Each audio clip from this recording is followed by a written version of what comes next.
Iniciamos Gente y Ciudad. Trabajamos para ustedes en la Gerencia General Juana Bellorín, en la edición y grabación Armando López, en la jefatura de producción Alexandra Gamboa, en la producción Jessica Molina, en la conducción de este espacio, quien les habla, María Alejandra Malaver Bellorín, certificado de locución 36.581 y productor nacional independiente 6.264. Nuestras redes sociales: Instagram @Unión Radio 93 piso 7, Twitter e Instagram @MaleMalaver, @Gente y Ciudad ORG. Los invitamos a siempre escucharnos en vivo a través de este dial 93.7 FM y por la web en mundour.com, en el streaming que encuentras en la pestaña de Ciudades, o en diferido en formato podcast por nuestra web www.genteyciudad.org. Síguenos en Instagram, @Unión Radio 93-7 y @MaleMalaver. El aporte de la política. Descubre el verdadero sentido de la política, el poder y la democracia. Hoy en el aporte de la política tenemos a John Magdaleno en línea. Para nosotros un gusto cerrar la semana en esta nuestra sección de todos los días con este politólogo. Él es politólogo venezolano, magíster en ciencias políticas, especialista en análisis de datos, profesor de la UCAP, de la UCB, la Católica y la Central de Venezuela, director de la consultora Polity, además estratega general. Su Twitter @John Magdaleno, JOHN, John Magdaleno, para que lo siga, porque además él es muy activo en su Twitter y yo creo que es momento de analizar y consultar a los expertos, y más cuando tiene que ver con política. Con él vamos a hablar lo que hemos venido desarrollando en la semana, las perspectivas de la política para este año 2023. Los venezolanos estamos ya como que, algunos dirán, bueno, pero ¿por qué María Alejandra habla tanto de política? Bueno, algunos estamos desesperanzados, queremos alejar la política de nosotros, pero resulta que creo que la democracia estaría bastante mal si no atendemos ese tema y nos activamos los ciudadanos. ¿Cómo está? Bienvenido y feliz año. Agradecemos nos haya atendido, profesor. Hola, María Alejandra. Feliz año para ti, para tu familia, para igual llegados, a la gente de la radio. Sí. Y obviamente muchísimas gracias por tu gentil invitación, a la orden. Sí. Bueno, perspectiva de la política para el año 2023, profesor. Bueno, María Alejandra, yo creo que para simplificar y hacer las cosas didácticas, yo creo que están planteados 3 desafíos para este año en Venezuela. En primer lugar, el primer desafío le corresponde a la oposición. Después de este desencuentro entre factores del G4, obviamente está planteado el reto de recomponer los niveles de coordinación estratégica. Ya yo ni me atrevo, María Alejandra, a hablar de la unidad, pero sí, al margen de las diferencias que haya, el reto que está planteado es saber si la dirección política opositora, en particular la dirección de los partidos de oposición, y sobre todo algunos de los que han ejercido más influencia en los últimos años, bueno, tienen la madurez y entienden la gravedad del momento como para trascender las diferencias que en efecto se han vuelto públicas en las últimas semanas y construir los elementos básicos de una estrategia conjunta de lucha en función de una redemocratización en Venezuela. Yo creo que ese es el primer reto que está planteado. El segundo le corresponde al oficialismo. El gran reto del oficialismo este año es encarar un creciente malestar que no tiene solución de corto plazo en la medida en que continúa el deterioro del ingreso real de los venezolanos y obviamente como consecuencia de las condiciones de vida. Y sobre esta materia no basta solo con recordar las últimas manifestaciones que se han venido registrando en los últimos días, sino también las protestas que se vienen escenificando en el país desde el mes de marzo del año pasado, cuando en efecto parece haberse reiniciado al inicio más o menos tímidamente, pero luego no tan tímidamente, parece haberse reiniciado, un ciclo de movilización social. Así que el reto del oficialismo, del gobierno, del régimen político, es encarar una coyuntura en donde empieza a emerger un tercer actor, en este caso los movimientos sociales, en demanda de sus derechos, reivindicaciones y sobre todo con acento en las condiciones de vida y desde luego el ingreso real. Ahí está el segundo desafío, le correspondería al oficialismo, y el tercer desafío le corresponde, en mi opinión, a la sociedad en general, a la sociedad venezolana, y en particular a la sociedad civil. Bueno, dado que en efecto hay una creciente articulación y coordinación estratégica entre sectores de la sociedad civil como los movimientos sindicales y movimientos gremiales. Bueno, creo que la ciudadanía tiene un rol, tiene un papel acompañando las luchas de estos movimientos, precisamente no solo en función de estas reivindicaciones muy concretas de índole socioeconómica, sino también si esto cobra cuerpo, si en efecto se trata con organicidad, con estructura, con mesura y prudencia, sin extremismos, sin las loqueras del pasado, entendiendo que la movilización social es un instrumento para presionar, pero no para desalojar gobiernos en el corto plazo, porque eso es más complejo. Es decir, si se utiliza correctamente el instrumento de la movilización colectiva, de la movilización social, bueno, ahí la ciudadanía puede ofrecer un aporte muy significativo, de vuelta acompañando esas luchas, manifestándose públicamente, formulando sus preferencias, formulando sus opiniones, porque es que los derechos se conquistan o se reconquistan frente a regímenes no democráticos, a regímenes autoritarios en este caso.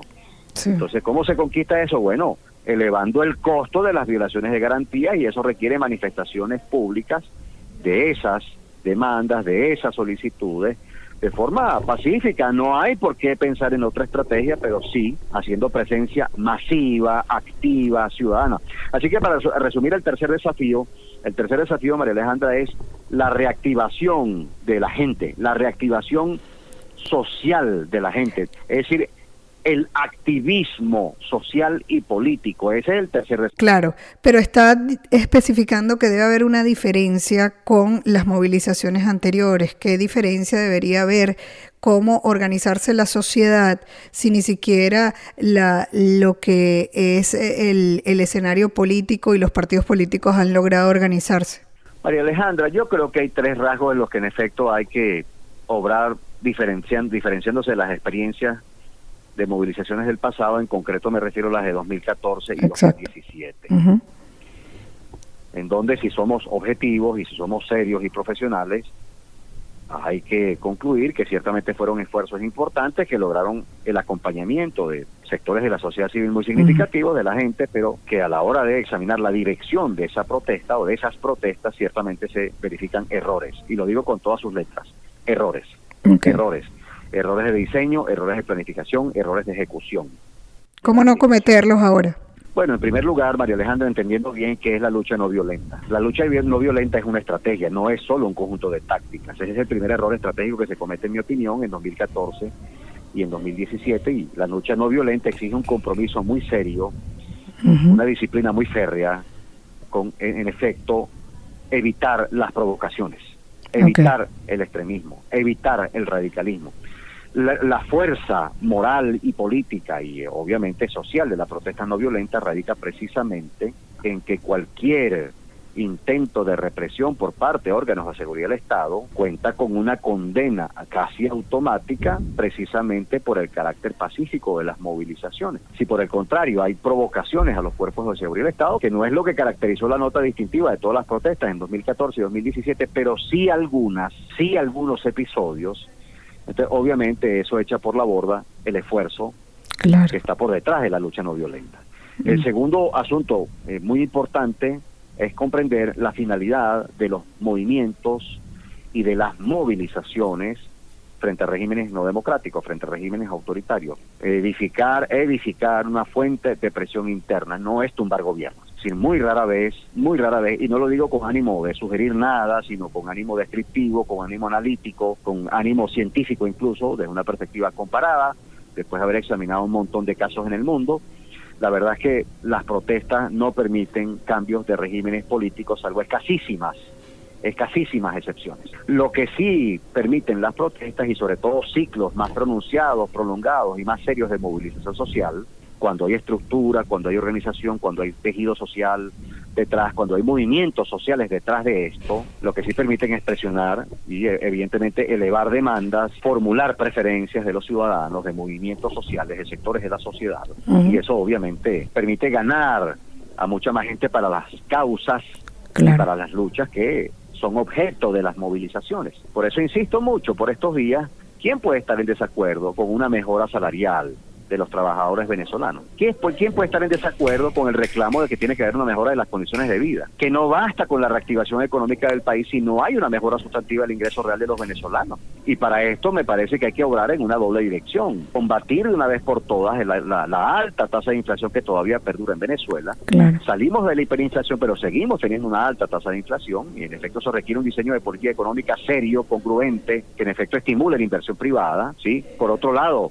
en efecto, combatir las altas tasas de inflación equivale a elevar los volúmenes de productividad, los volúmenes de producción, digamos, a escalas más relevantes que las que se tienen en esta modesta reactivación que el país experimenta el año pasado. Y en tercer término, evidentemente, produciendo ajustes o mejoras en el ingreso real. Entonces, las movilizaciones colectivas necesitan amarrarse en una primera instancia para sumar adeptos, para lograr adhesiones, para lograr la incorporación y la integración de otros sectores a las protestas y a las luchas, repito, pacíficas. Necesitan formular demandas que estén alejadas de los extremismos y los radicalismos. Es decir, se necesita configurar un proceso de movilización masiva, esta vez más robusta, con más organicidad, con el protagonismo, diría yo, de sectores de la sociedad civil. Yo creo que hay que aprender. Sí, yo lo veo también así, porque además, si están organizados y movilizados, pues pueden presionar con propuestas que quizás salgan de lo mejor de cada grupo de ese tejido social, ¿no? Los que saben de salud organizados, los que saben de ingeniería y arquitectura organizados. Eso sería un gran aporte para el futuro, tanto en proyectos como también de la democracia. Yo le doy las gracias, profesor, por esta entrevista y este cierre con nuestra sección para la semana. Era John Magdaleno, politólogo venezolano, magíster en ciencias políticas, especialista en análisis de datos, profesor de la UCAP y de la UCB, también director de la consultora Polity y estratega general. Muchísimas gracias, profesor. A la orden, María Alejandra, y que tengan feliz años tú, tu familia y tus oyentes. Igualmente. Síguenos en Instagram, @Unión Radio 93-7 y @Male Malaver. Despedimos Gente y Ciudad. Trabajamos para ustedes en la gerencia general Juana Bellorín, en la edición y grabación Armando López, en la jefatura de producción Alexandra Gamboa, en la producción Jessica Molina y en la conducción María Alejandra Malaver Bellorín, certificado de locución 36.581 y de productor nacional independiente 6.264. No olvides, la meta, convertirnos en los ciudadanos que el planeta necesita a partir de nuestra acción individual. La estrategia, dar siempre lo mejor de nosotros.